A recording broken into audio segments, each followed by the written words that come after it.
The start of the 1992 ice hockey season was going to be a journey into the unknown in more ways than one for Sheffield Steelers.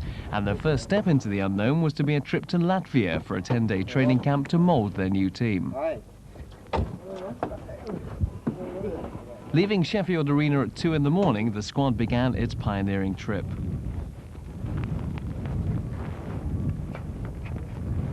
After you, ladies.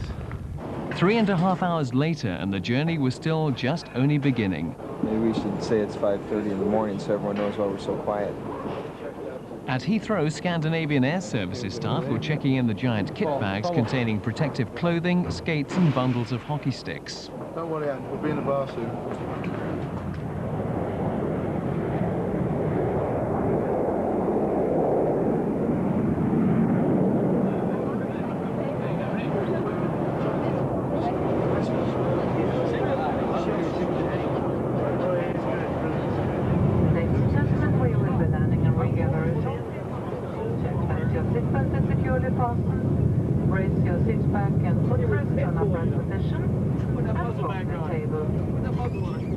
After a taxing 16-hour journey, including a brief stop in Copenhagen, the team, together with all its kit, arrived at Riga Airport. What else can we say? What else? That's a good one. Yeah, that's a good one. Then the coach journey to a young people's holiday camp about 15 miles outside the capital.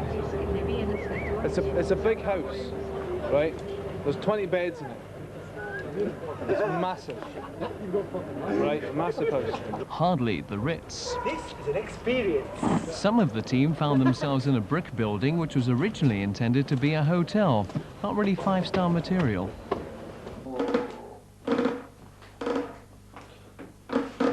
Can you believe this? Good morning. Good morning.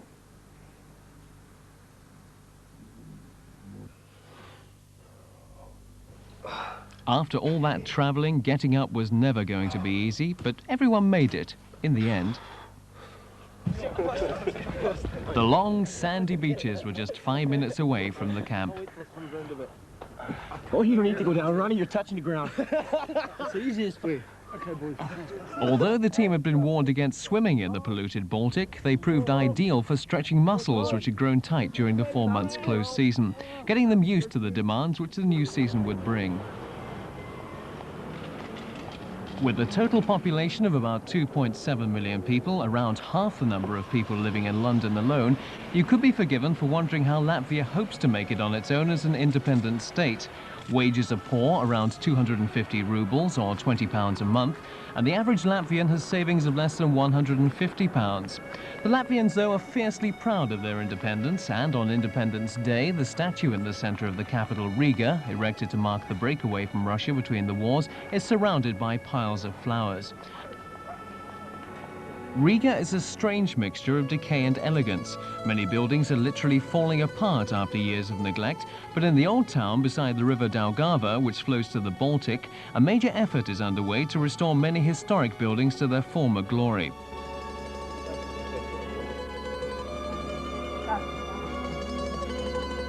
Some of the best preserved buildings remain the churches, which became museums and art centres under communism, but are now increasingly being restored to their original use. One of the best views of the city, home to just under a third of Latvia's total population, is from the observation platform around 230 feet up the spire of St. Peter's Basilica, which dates back to the 1200s and became an exhibition hall under the communists, but is now being used as a Lutheran church again. The old city is also home to the Dome Cathedral, which was started in the 13th century but has been rebuilt and added to over the years, and lays claim to having one of the finest organs in the world. With the Latvian flag fluttering proudly above it, the House of the Vitsemi Knighthood serves as the home of the Supreme Council of the Republic of Latvia, the Latvian Parliament building. Sometimes it seems around almost every corner you find Riga's growing band of street musicians.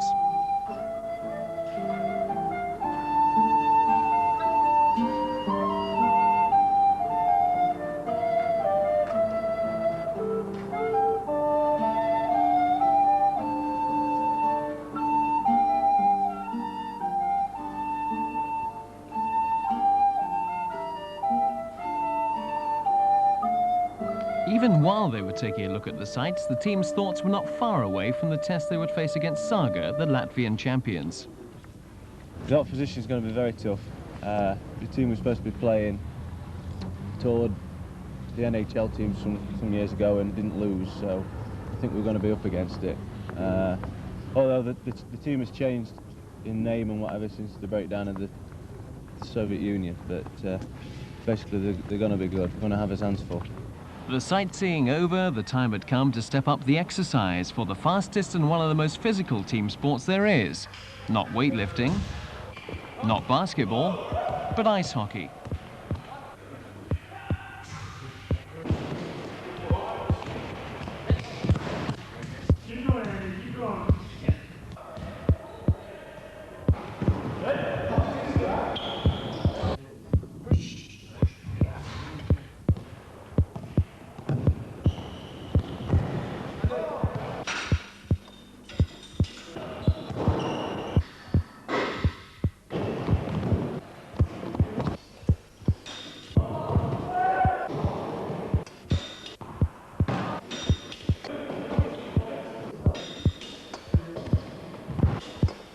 With the first full day's training behind them, Steelers general manager Ronnie Wood was pleased with the way things were going. Well, everybody seems to be adjusting nicely. Obviously, the first day was everybody was tired. Yesterday we had 2 easy training sessions, one on the beach, which was nice. Everybody seems to be getting comfortable with the surroundings. Obviously, it's a bit of a culture shock, but not quite as bad as what the majority of people expected. First of all, we got taken yesterday morning to the gymnasium and tennis courts beside where we're living. 2 nice indoor tennis courts, which everybody's well pleased with, and the weight training facility in that place isn't quite up to scratch, but you know, it's functional and it does the job. But they took us out in the afternoon yesterday to the place where we are at the moment, which is ours for exclusive use from now till we come home. It's a nice sports hall with well-equipped gymnasium, sauna, everything. They're pulling out all the stops for us. But why Latvia? The reason was we have about 9 new players in the squad, and obviously to introduce them to the rest of the team and to build a team spirit, we have to take them to somewhere where they've got no distractions from outside. I think this is probably the best place in the world to take people for no distractions outside. That was the basic reason behind it, but obviously where we are in Latvia, they're regarded as one of the top 2 hockey playing nations in the world, and we can only learn from the experience of playing against them. Unfortunately, the ice at their host's main rink had been covered over so that the Latvians could stage a beauty contest. And although a number of the team would have been more than willing to volunteer as judges, they had to content themselves with changing at the rink before heading off across town to a practice rink.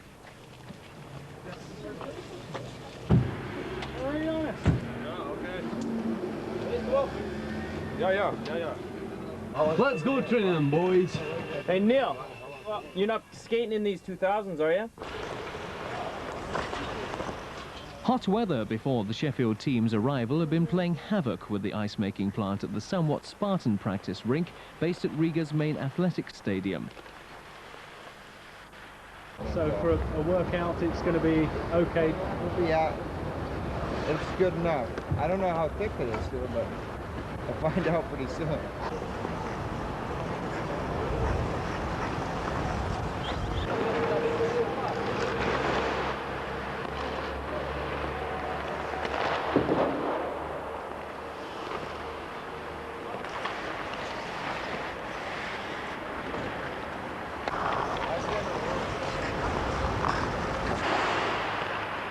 Steelers found themselves literally skating on thin ice, and within a quarter of an hour of the session starting, a number of players were complaining of losing the razor-sharp edges on their blades as they sliced through the ice and met solid concrete.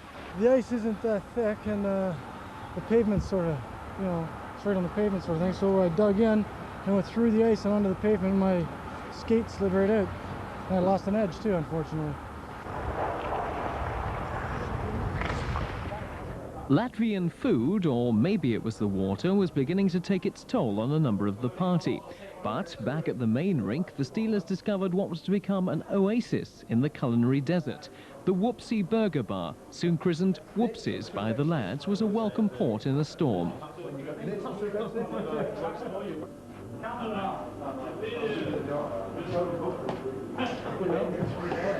only person that comes to a cheeseburger and just has cheese. I won't play. Back at the practice rink the next day, Les Milley, the Steelers' 19-year-old new signing from Fife, was eager to get on the ice after missing games at the end of last season because of a row with Fife's management. Well, I missed about 10, 11 games at the end of the season, but I still ended up British top scorer in the team, so that's a little bit of relief for myself, like after being like suspended for that amount of time. Yeah, but the most memorable game last year must have been your debut for the Great Britain senior team against France. How did that go? That was great. I mean, it was in my hometown, it was home rink, I had a lot of support behind me, and I really enjoyed it. I just went out there and done my best, scored a goal, my debut, which was a great thrill for me. That was a great feeling, it was great. Hopefully I could get a few more under my belt.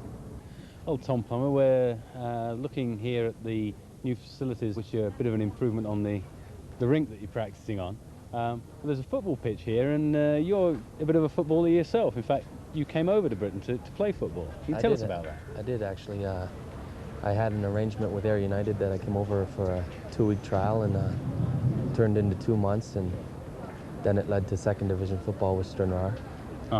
And you actually came over as a teenager, didn't you, and played for Leeds? Yeah, I really don't recall why I came over. My parents, being Scottish, decided it wouldn't be a bad idea to sit my O levels and things like that, and I played with Leeds United Boys Club, based out of Troon, Scotland at the time. Yeah. Is there a lot of football played in Canada? At the youth level, there's a lot played.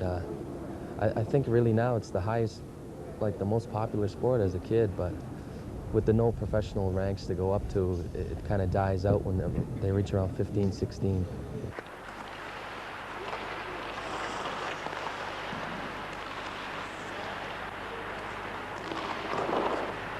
By now, two late but nonetheless important arrivals had joined the training camp. Star scorer Steve Nemeth had arrived back in Europe from Canada and was cracking the whip, taking on the role of coach, while new defenseman Paul Dixon had flown out straight away after returning from holiday in Spain.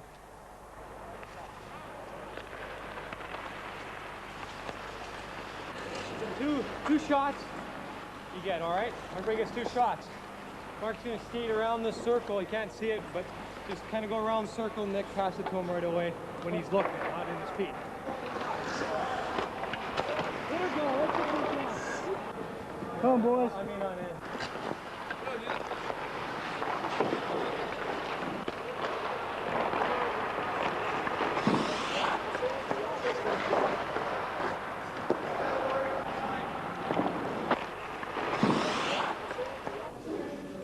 When you undo that, the hook goes down.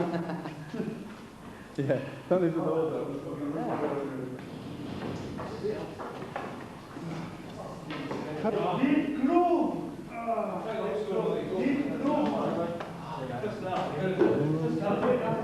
You knew I'd try and put it through your legs, like. I was stalling you all night.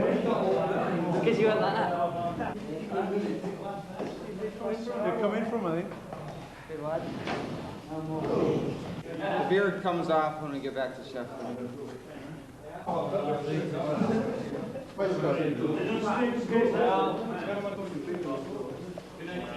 Steve Nemeth, a former member of the Canadian Olympic team and Steelers' highest scorer last year, outlined his objectives in the training sessions. I think basically what we're concentrating on is to get the team organized. We haven't played together. It's the first time together as a team, so we're trying to get everybody acquainted with everybody, get used to the ice conditions, and basically trying to get a little bit of flow out there. Are you going to be able to do that in 6 or so days? I think so. We've got ice time twice a day, and basically what we're trying to do is in the mornings do a hard practice training with everybody, and in the afternoons we're going to scrimmage and get used to each line mate, and we got to play 3 games against Riga. So I think those will be learning games, and all I want to see is progress every day and get a little better and get in shape, so when we get back to Sheffield we're ready to go. After a hard session on the ice, what better than a 17p cheeseburger? We got one bite out of it, that was like. Back to the ranch, and time to see who could make themselves a ruble millionaire. Not that they would have had anything to spend it on anyway. What time is that game tomorrow? 5:45, 5:30. Yeah. Who's going for breakfast? I don't know. It might be the first time. No, you don't want to, man. You don't have any yards, Nick?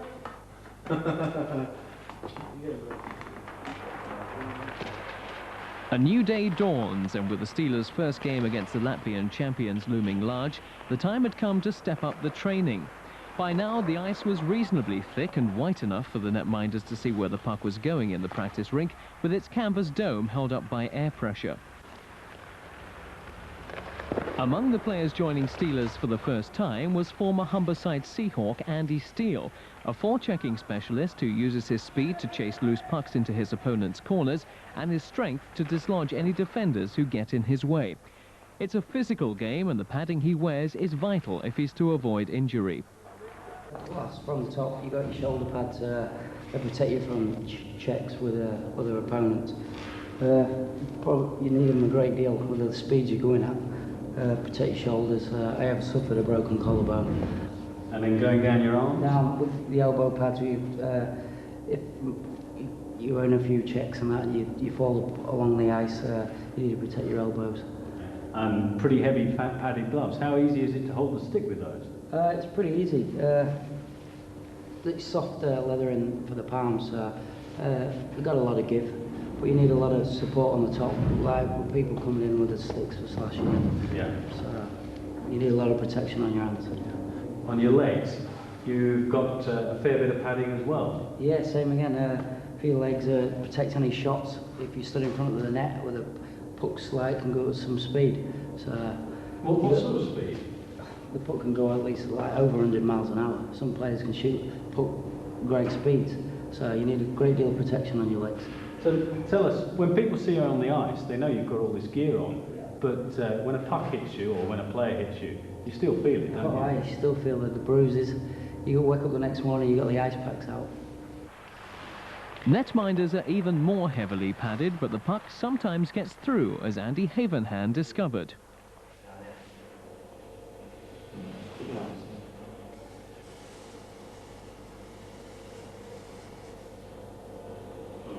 Skates also take some knocks and can quickly lose their edge in a hard training session. Grinding the edge back on is a pretty skillful job. My skates are blunt, so I am having them sharpened.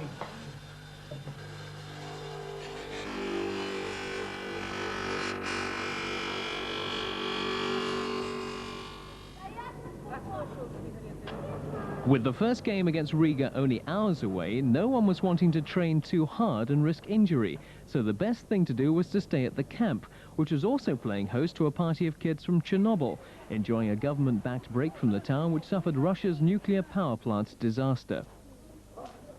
To the kids from Chernobyl, it was probably a great experience. For the team from Sheffield, it was a bit like roughing it. But late arrival Paul Dixon had another trip on his mind. It's just it's a 2 weeks training camp in Calgary with the actual Flames who play in the NHL, which is it's their it's a scouting for their team for next year. All the junior players who they want to draft into the team. So hopefully, just to prove yourself, who the players who's going to be going over there. What sort of things do you think you'll learn out of that? Just the Canadian game, the style is that much different to the British game. So hopefully I can achieve all the best things at the Canadian game and bring them back over here.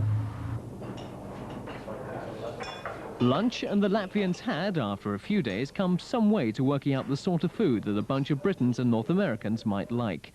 Macaroni cheese was the cook's description. Whether you accepted that or thought it was spaghetti with grated cheese sprinkled on top, plus meat, it was filling.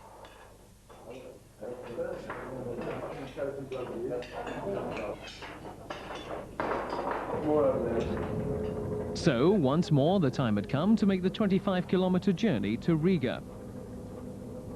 At the main arena before the first match, Ronnie Wood has no illusions about the task facing his team. Well, I know from previous experience playing against any, Eastern Bloc team, they pass and skate so well.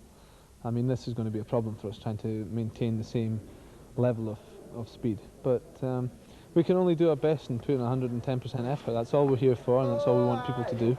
As long as people, you know, buckle down and do what they're asked, then we'll have no complaints with anybody. How would you compare the team you're going to face tonight as against the opposition you're going to face back in England? Night and day, in all honesty. They should be well above any team in the UK right now. They have 3 or 4 players at the moment that I know have been drafted to the NHL. Montreal Canadiens, Boston. So we obviously we've got a tough game to crack here, but you know, we do our best, and that's all that can be expected. We didn't come here expecting to win. So, game time arrives at last. The Steelers take to the ice against the Latvian champions HC Saga, with the physical British-style game pitted against the smooth skating of the Eastern Europeans. The first period, the Steelers struck twice, the opening goal coming out of the blue, and as much a surprise to General Manager Ronnie Wood as anybody else on the ice.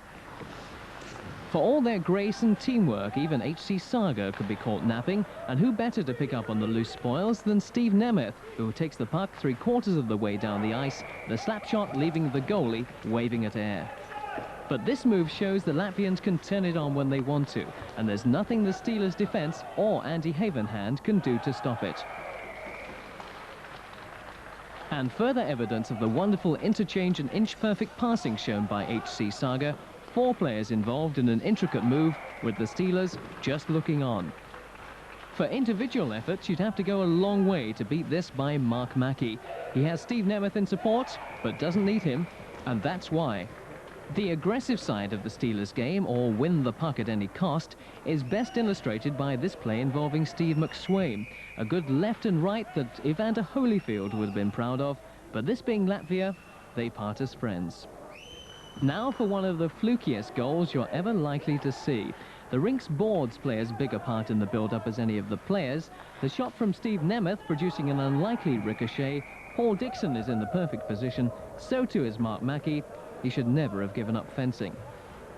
Worth seeing again, but was there an element of high sticks involved? Not according to the referee.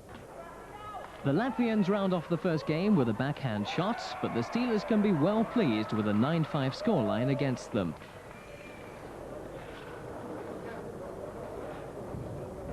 A few beers and what else but a whoopsie burger was the next action, with Paul Thompson as the cameraman. Whoopsie burger, that's where we live. And we're going to the physio. How you doing, Fizz? Oh, here, man, George. Oh, there he is. All right, Barney, how you doing, bud? Yeah. Where's Magic gone? Leave smile. Gumby.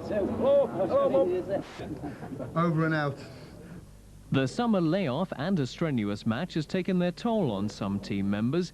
Nothing too serious, but enough to keep team physio Dave Doherty's surgery full of patients. In the past, Dave has been a football physio, and he was spotting a number of differences between the sort of injuries footballers and ice hockey players suffer. Yeah. In football, there tends to be a lot more ankles and knees that get injured, and certainly so far in the ice hockey, seems to be a hell of a lot of groin strains and 1 or 2 lower backs as well, which happen in football, but certainly not with the regularity that happen with ice hockey. The difference in the sport is that with the skates, they're very strong and protect the ankles a lot, but that limits the range of motion, and they have to make up for that by stretching out at the hips. So there's a lot of stretch on the groin muscles, and obviously they're bent forward a lot, and with the stick hitting the puck, etc.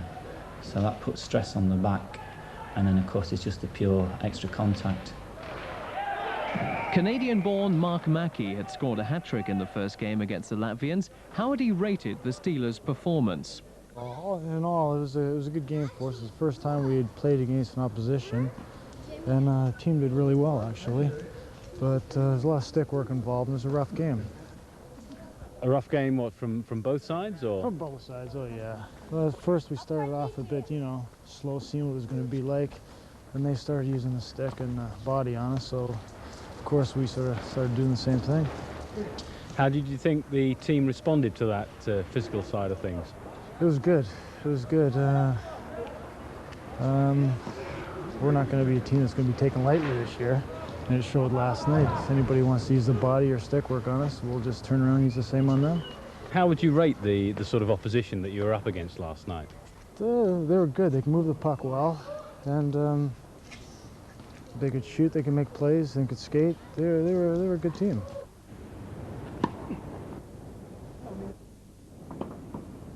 When they weren't on the ice, some of the team took to the tennis courts, amongst them defenseman and part-time cameraman on the Latvian trip, Paul Thompson, who seemed to know a thing or two about the game.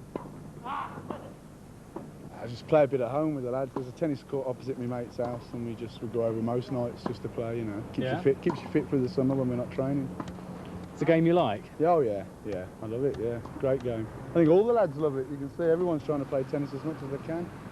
Oh, yeah, they're trying, but you seem to have got the edge on them a bit. Well, I probably practice more than them, that's why. That's all it is. Just that my mate lives opposite, and when it's free, he gives me a ring and I dart round his house and we're off, you know, most nights. But if he was enjoying the tennis, Tomo was less impressed with the Latvian cuisine. Yeah, you get used to it, I suppose. It's just the smell. It took a bit to get used to, that greasy smell, but yeah, you can't do a lot about it, can you? Fairly basic living conditions. It is, yeah. It makes you appreciate home. In ice hockey, the guy who is literally in the firing line is the netminder. As well as body armour and padding, Steelers' first-string netminder Andy Donald has a very special helmet to protect his head. It's pretty common in Canada, the type of mask itself. It was custom molded to my face. We made the mold here. It was sent to the United States, where a gentleman named Ed Kuberly, who manufactures them, made it specifically to me. It's made of fiberglass and Kevlar. Kevlar in the top, any part right around here, and in the jaw is all Kevlar. Kevlar is actually stronger than steel. It's the same substance they use for bulletproof vests. The mask is also designed so everything deflects, so nothing hits it flat. Other than obviously the cage area, but that takes the impact anyways. As you can see, there's a few marks here, so I have been hit a few times, and there's good protection. It's better protection than a helmet. The weight's different than a helmet. It's a little heavier, front heavy on your neck, but once you get used to that, it's not a problem. It's padded as well inside? Yeah, it has a back piece, protects the back of your head, as well as obviously the Kevlar and the fiberglass there. You have your padding, which basically just takes any of the impact, takes the shock out of it. You can add to that, depending on your personal preferences. I don't really have a great deal in mind, but it's always been fine. And it essentially just sits on and straps on, covering every part of your face and your head. Do you still feel the impact of a puck? Yeah, you actually, it probably hurts less in the head than it does anywhere else, because it does deflect. It tends to rattle more than anything else. But it'll knock you over. I mean, being hit by a puck will still knock you over, but it doesn't, whereas a helmet, you'd have a concussion. With this, it doesn't, it deflects off. You might start thinking that there's more than meets the eye to the humble hockey stick. Defenseman Phil Lee explained how taping and curving a stick make all the difference when it comes to controlling the puck. Well, usually forwards tape from toe to heel, and defence tape from heel to toe. Basically, the defence will do it that way, heel to toe, because it gives you more grip on the back of the stick when they're playing back away from the forwards to draw the forwards in, so you can get more manoeuvrability on backhand and forehand. The forwards does it from toe to heel because it spins the puck quicker through the air for shots, helps you lift the shot quicker for top corner shots, or keep it spinning across the ice for low shots. Sometimes you can just tape the front, or tape the back, or tape the middle, but I like to tape the whole lot because it gives you more control. The blade is also curved on a hockey stick. You put that curve on yourself? Yeah, you know, you can have it different. You can have a heel curve, or you can have a toe hook. I have a medium curve, just a medium curve, for more control, because I can get a good backhand. Just creates more power when you're shooting if you've got a continuous curve. When you shoot from the heel, the puck moves across the tape, which creates a spin, which moves it faster through the air.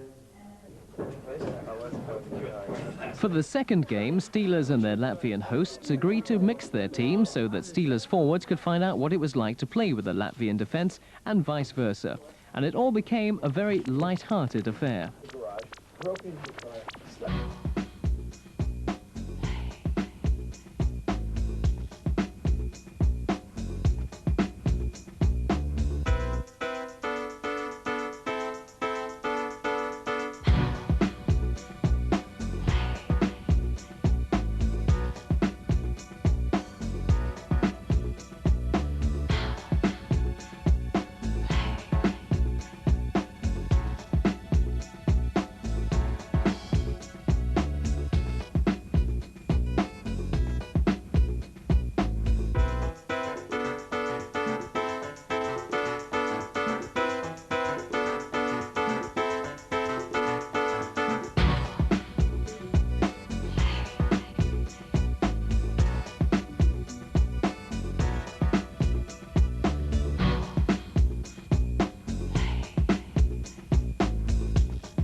to the camp, and with no game tomorrow, it was time to party with their Latvian hosts, and for some of the team to dust off some old jokes, and maybe even some new ones.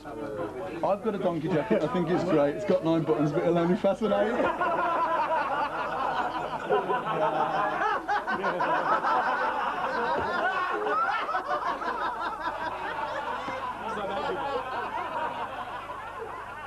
Next morning, and more than a few heads were paying the price for last night's party. With nothing scheduled before a late afternoon training session, and no one feeling overly energetic, it was a day to stay in at the camp and take a gentle stroll around. Although the Latvians' facilities were limited, there was plenty to do, as Bernie Serafinski had found out. Some of the lads go down to the tennis courts in between training sessions, play a bit of tennis. A lot of them go for a walk. There's a nice big long beach here. It must be 15 miles long. Nice sandy, very deserted because it's so long, but there are people down there enjoying themselves. You know, there's people sunbathing, 1 or 2 people having a jog up and down with their dogs or whatever. Kids are playing football. We've been going down there having a nice walk, sit down, just sit there and look out to sea.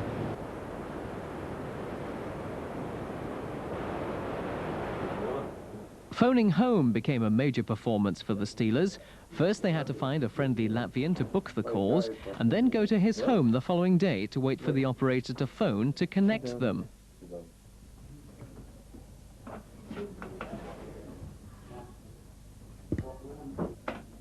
Scott Neal got his call from Latvia, but what made him answer the call of the Sheffield Steelers? Well, Ronnie's obviously a good friend of mine. Like from long ago, he used to play for Murrayfield, so I know I was coming to a place where I could trust the management. Not just that, it's a fantastic facility at Sheffield, and it's attracting the crowds, and they seem to be enjoying the hockey. So obviously, coming to a team where it's very much progressing, and the people like the hockey, and everyone seems to be enjoying it. That's what's really attracted me. So what do you think of the opposition that you've been facing here in Latvia this week?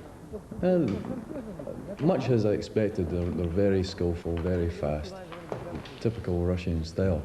I most enjoyed the game last night where we mixed the teams and we got to play with some of the Russian players. I think I learned a lot from that.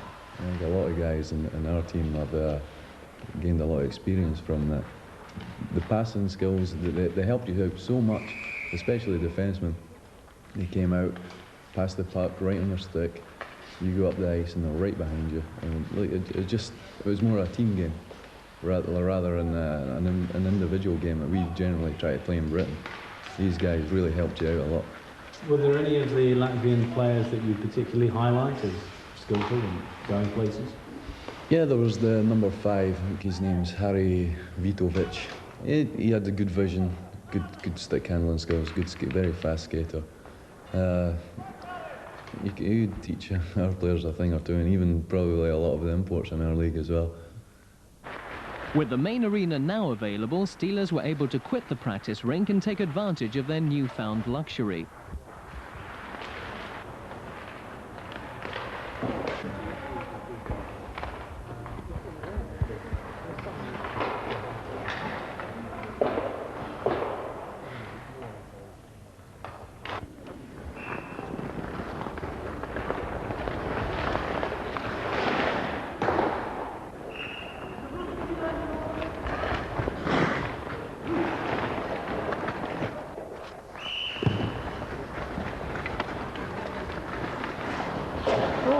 That move. Oh. Afterwards, it was off to another example of Western culture raising its head in the Latvian capital. Paul Thompson once again tried his hand as cameraman when the team visited Riga's American Fried Chicken Bar. Sadly, the verdict was not exactly finger-licking good.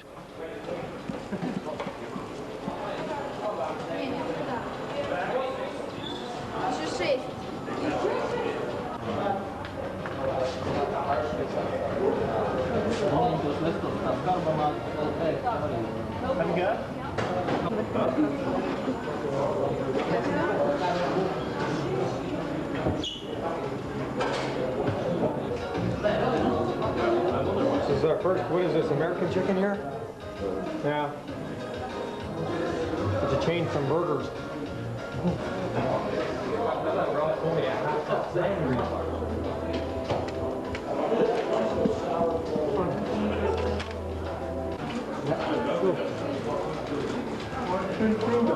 We have about 10 pieces of this for himself.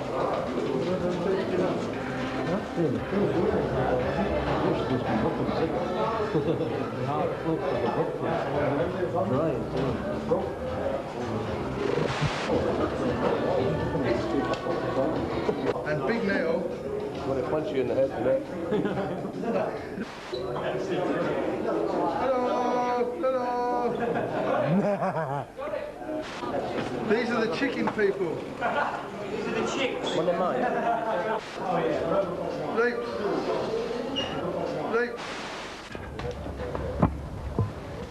Shopping was on the menu for the next day.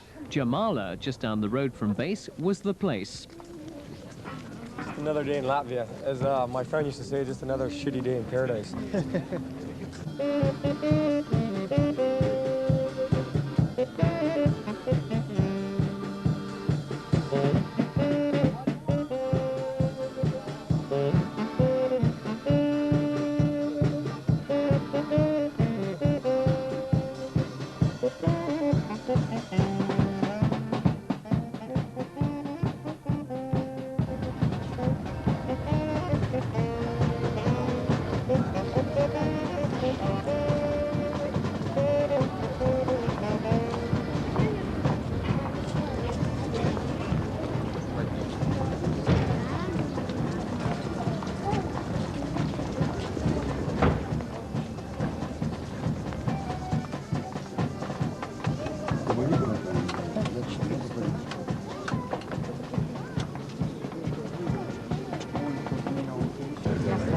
This is all for my girlfriend.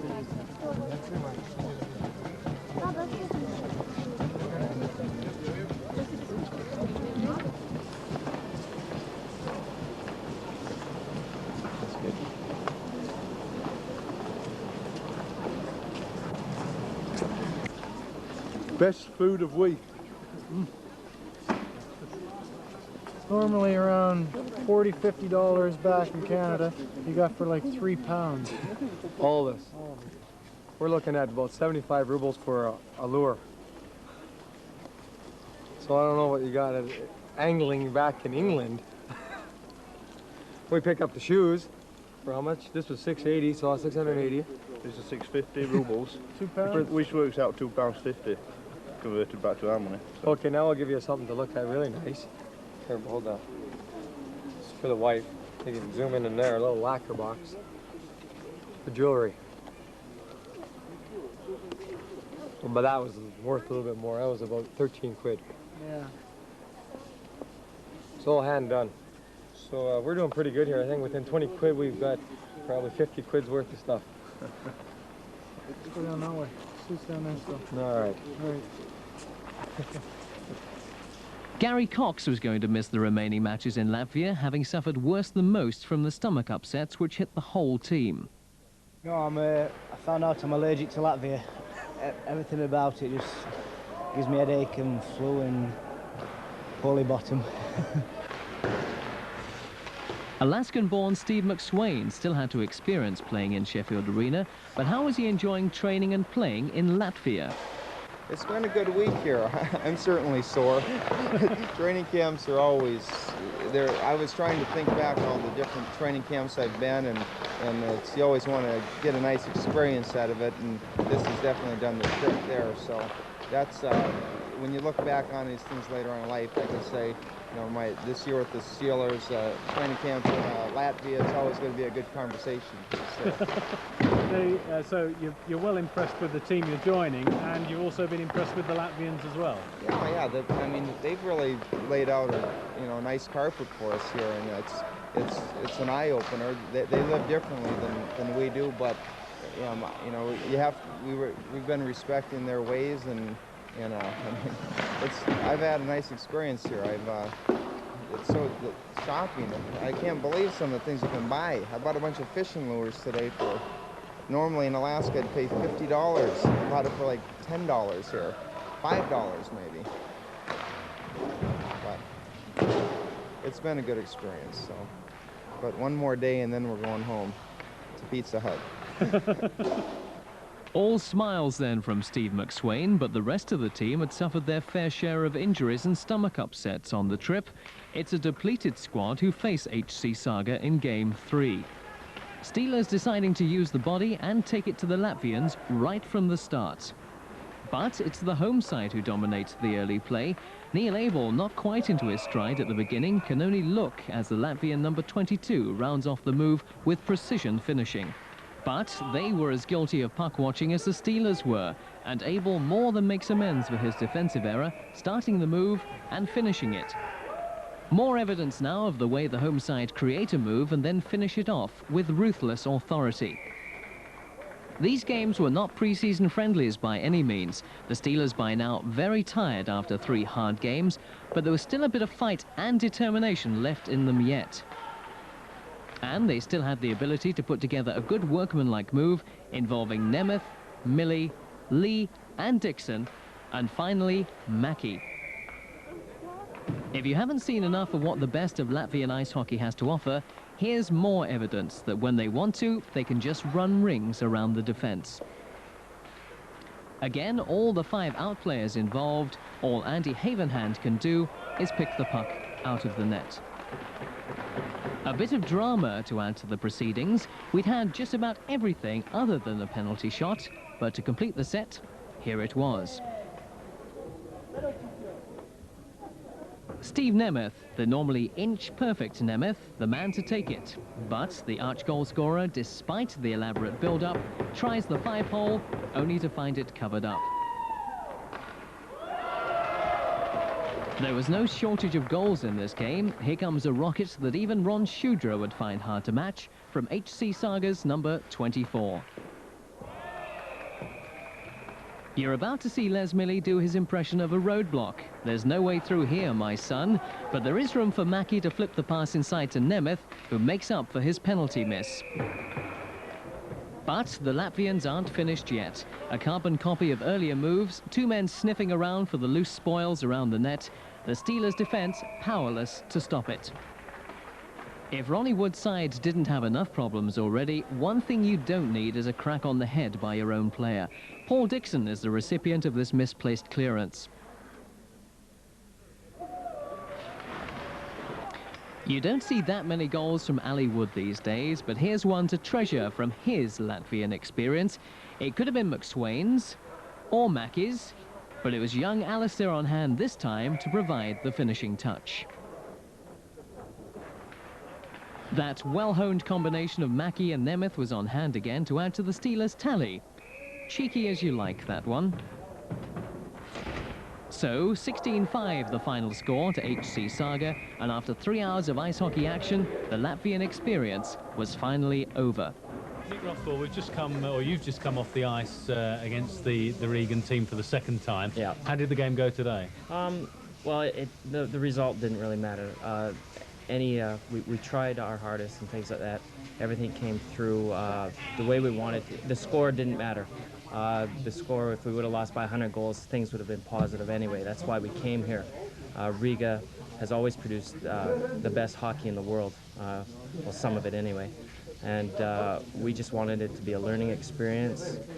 For General Manager Ronnie Wood and star scorer Steve Nemeth, the Latvian training camp had brought the results that they'd been hoping for. Well, I think basically it's conditioning and just building a team spirit. That's what we're out to do from the start, and we've achieved our aim, I think. Everybody's going back, looking forward to getting home, but everybody's felt the benefit of being here. So being away actually means there's what, no distractions, you can get on with pulling everything together? Yeah, absolutely. They come here and they've got one thing on their mind really, and that's the hockey. Obviously at home we've got all sorts of things, but you know, it's been good for everybody. I think everybody's learned from it, and it's an experience to come to a country that really I don't think anybody would normally visit. So it's been good all round. I've seen the way we can play against a really, really fast skating team, and we held our own for most of the game. Just unfortunate we ran out of steam. So you'd see yourselves possibly coming away in future years? Yeah, I would think so. I think this has got to be an annual thing whereby, you know, the team comes away, gets together for a week, gets set for the season. Whether it be Latvia or whatever, you know, we'll just have to wait and see. But I would like to continue this, and I hope very much that the rest of the team feel the same way. Steve Nemeth, you've been handling most of the coaching here. What sort of things have you been aiming at during that? I think just to get everybody acquainted with their lines and getting some the puck movement and that. Usually what we're trying to see is get guys skating a lot faster, moving the puck a lot quicker. Back in England and that, the puck doesn't move as quick, and when we came over here and played against these guys, you could see that they move the puck very well. And to stay with them, we had to do the same and keep the speed up. I think if we can go back now and play like we have here, we'll do really well. Have you noticed a change from when you started to where you're at now? Yeah, and there's a bit of change, but it's only been a week or so, and I think we got all the ice every day was nice, and it'll take a little more time. From the beginning of the week to now, I think we've improved a bit. As a team, we're really good, like put together. If you just put us together like we did, we played well. A lot of teams you can't put together and do as well, I think, and we were lucky for that. So when you get back, it's not an end to training, it's just the foundations for it? Yeah, this is just basically to get everybody together, work hard, and just start at the foundation and build up, because it's a long year yet. It's only August, and I can see personally what players need more help in certain areas, and we will work on that and then probably work out too in the gym. What sort of training schedule do you see yourselves following then? Well, I think if we play Saturday, Sundays, I think Monday would be a day off. Start with Tuesday, Wednesday, Thursday, Friday, if we can have the ice that much, with about 2 days in the gym at least after the workouts. Armies march on their stomach, and this was Steelers' last chance to sample the delights of their favorite eating place. Yes, it was whoopsie burger time again.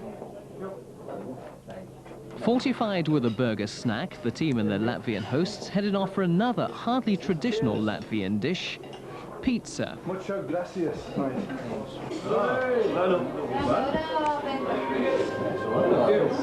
looks all right. Yeah, thank you.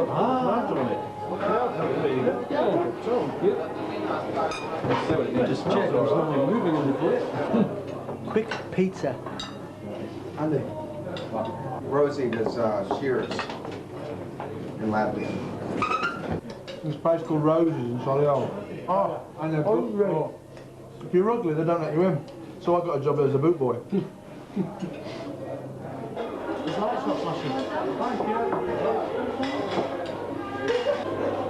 that a spare one over there? Somebody cut it up and dish it out? I don't know if they know the difference between the calf and the rat.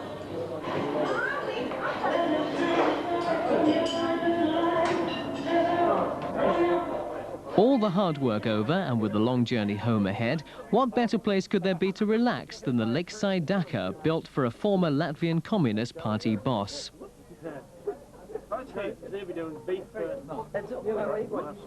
With the sun setting but the weather still warm, it was the ideal opportunity to just relax with a drink.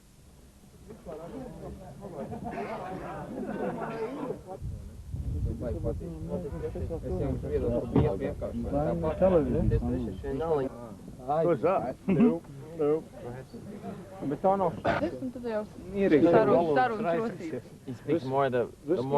There was more than a little sense of relief to be returning home. The Latvians had pushed the boat out for the Steelers, but everyone was looking forward to their own bed and some home cooking.